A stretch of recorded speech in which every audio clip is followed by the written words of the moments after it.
All right, so Nadine Wilkins here, and right now I'm sitting in the Delta Sky Club, and I wanted to jump on and share a message with everyone. My message for today is knowing who you are and whose you are. I'm going to jump right into it. So I'm on my way back home. Right now I'm in Georgia, flying back home today. I'm so excited to be home. My husband missed the kids. You guys saw the video. We'll see what I'm going to walk into once I get home. So I'm checking out the hotel, and I have the guys that help out with the luggage and everything. And I guess the hotel, there's like a monorail or something that you can get on that'll take you straight to the airport.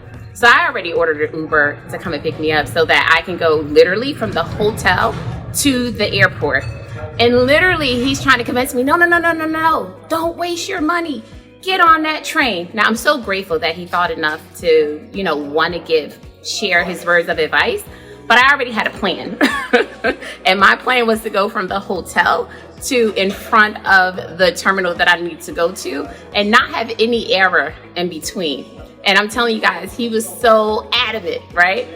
So the purpose of me sharing this with you is it's so important for you to, number one, have a goal.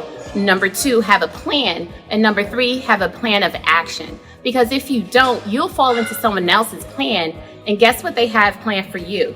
Not much. So just a reminder, when you're going out and you have a goal and you have a plan of action, don't let anyone or anything deter you from what it is that you set out for yourself for the day. So I need to enjoy food because I literally have a flight in about 5 minutes and the walk to the terminal is pretty far. But I did want to jump on and share that message with you. Have a phenomenal day. Take care and God bless. And if you want more information about the new case study video that I just released, go to my website, workwithnadine.com. Take care and God bless.